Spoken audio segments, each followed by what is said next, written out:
වසර 160ක් දීර්ඝ ඉතිහාසයක් තියෙන ශ්‍රී ලංකා පොලිසිය විශේෂයෙන් පැරණිතම රාජ්‍ය ආයතන තුනෙන් එකක් හැටියට සඳහන් වෙනවා. නිසා මේ දීර්ඝ ඉතිහාසයක් තියෙන මේ ශ්‍රී ලංකා පොලිසියේ 160 වෙනි පොලිස් දිනය සමරන්නට තමයි අපි මේ උත්සාහ කරන්නේ. ඒ නිසා විශේෂයෙන් ඔබට මතක් කරන්නට අවශ්‍යයි සැප්තැම්බර් 3 වෙනි දින අපේ ප්‍රධාන උත්සවය පොලිස් ශ්‍රේෂ්ඨ බලකා මූලස්ථානයේදී පැවැත්වෙනවා. ඒ උත්සවයත් සමගින් 2026 සැප්තැම්බර් මාසේ 4, 5, 6 මේ දින තුනම පොලිස් ශ්‍රේෂ්ඨ බලකා මූලස්ථානයේ ප්‍රදර්ශන කුටි ඉදිරිපත් කිරීමක් සඳහා අපි මෙවර ප්‍රයත්නයක් දරනවා. දැන් මේකේ මුඛ්‍ය පරමාර්ථය තමයි ඔබ දන්නවා ශ්‍රී ලංකා පොලිසියේ විවිධ වූ සේවාවන් රාශියක් තියෙනවා. මේ විවිධ වූ සේවාවන් හරහා ශ්‍රී ලංකා පොලිසිය විසින් ප්‍රදර්ශන කුටි හරහා සමාජයට පණිවිඩයක් එහෙම නැත්නම් දුවදරුවන්ට අවස්ථාවක් ලැබිලා තිනවා මේ ස්ථාන නරඹන්නට.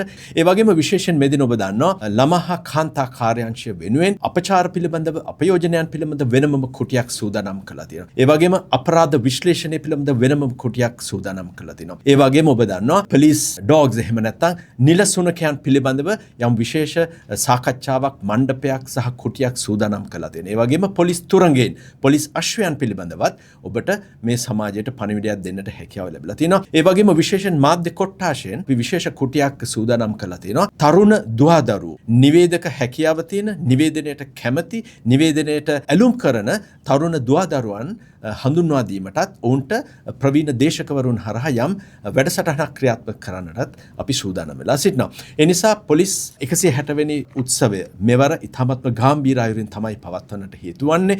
ඒ නිසා මේ උත්සවයට සමගාමීව තමයි මෙම පාපැදි සවාරය එන වසරේ සිට සෑම වසරක් පාසාම පොලිස්පති අභියෝගතා කුසලාන තරඟාවලිය හැටියට එහෙම නැත්නම් IG's challenge trophy හැටියට නාමගත කරලා සමාජගත කරන්නට අපි උත්සාහ කරනවා. මේ වගේම විශේෂයෙන් මෙවර කිලෝමීටර් 400කට වැඩි දුර ප්‍රමාණයක් අධියර 3කින් දිවෙන මේ තරඟාවලිය සඳහා අපි අපේක්ෂා කරනවා මේ වන විට මහජන ආරක්ෂක කමිටු විශේෂයෙන් ඔබ දන්නවා සමස්ත රටේ පරිපාලන දිස්ත්‍රික්ක 25ම ආවරණය වන්නේ ග්‍රාම සේවක වසම් 14022කින්. මේ මාර්ගය හරහා ගමන් කරන ග්‍රාම සේවක වසම් 1000කට ආසන්න ප්‍රමාණයක් මේ වන විට ශ්‍රී ලංකා පොලිසියත් සමග එකිනෙක අත්වැල් බැඳගෙන මේ සමස්ත තරඟාවලිය ආවරණය කිරීම සඳහා අපි මහජන ආරක්ෂක කමිටු හරහා අපිට මේවරත් සහාය ලැබිලා තියෙනවා. ඒ නිසා මහජන ආරක්ෂක කමිටුවල නිලධාරීන් මහත්මීන්ටත් මේ අවස්ථාවේදී අපි ගෞරවනීය ස්තුතිය පුද කරනවා. එහෙමනම් 2026 සැප්තැම්බර් 3 වෙනි දින තිබෙන උත්සවයට සමගාමීව විශේෂයෙන් සැප්තැම්බර් 4